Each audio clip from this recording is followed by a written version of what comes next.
আসানসোলের কুলটি থানার নিয়ামতপুরের লচিপর দিশা নিষিদ্ধ পল্লী এলাকায় টাকা ছিনতাই এবং গাড়ির চাবি নিয়ে পালিয়ে যাওয়ার ঘটনায় একজনকে গ্রেপ্তার করল পুলিশ।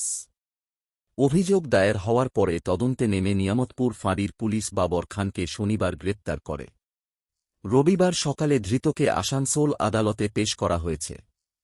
পুলিশ সূত্রে জানা গেছে, এই ঘটনায় আরও কারা জড়িত রয়েছে তা জানতে ধৃত বাবর খানকে জিজ্ঞাসাবাদ করা প্রয়োজন। সেই কারণে তাকে পুলিশ হেফাজতে নেওয়ার জন্য আসানসোল আদালতে আবেদন জানিয়েছে নিয়ামতপুর ফাঁড়ির পুলিশ। উল্লেখ্য, গত মঙ্গলবার রাতে 4 জন ব্যক্তি স্করপিও গাড়িতে করে ঝাড়খণ্ডের রাজরাপ্পা মন্দিরের উদ্দেশ্যে যাচ্ছিলেন। সেই সময় কয়েকজন যুবক লচিপুর নিষিদ্ধ পল্লী এলাকার কাছে তাঁদের পথ আটকায় বলে অভিযোগ।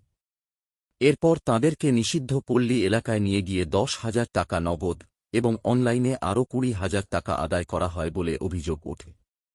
পরে তারা নিয়ামতপুর পুলিশ ফাঁড়িতে যাওয়ার চেষ্টা করলে তাদের পিছু ধাওয়া করে স্করপিও গাড়ির চাবি ছিনিয়ে নেওয়া হয় বলেও অভিযোগ। ঘটনার খবর পেয়ে নিয়ামতপুর ফাঁড়ির পুলিশ ঘটনাস্থলে পৌঁছে অভিযোগকারীদের উদ্ধার করে। পাশাপাশি একটি মোটরবাইকও বাজেয়াপ্ত করা হয়। এরপর তদন্তে নেমে পুলিশ শনিবার বাবর খানকে গ্রেপ্তার করে। পুলিশ জানায়, ধৃতকে হেফাজতে নিয়ে জিজ্ঞাসাবাদ করে এই ঘটনার সঙ্গে আর কারা জড়িত রয়েছে তা তদন্ত করে দেখা হবে।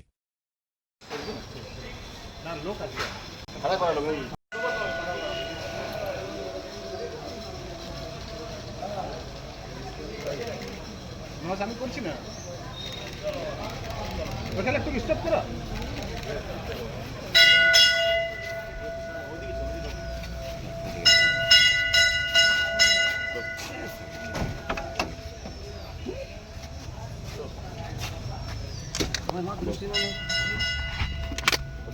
हाँ लो भाई लो।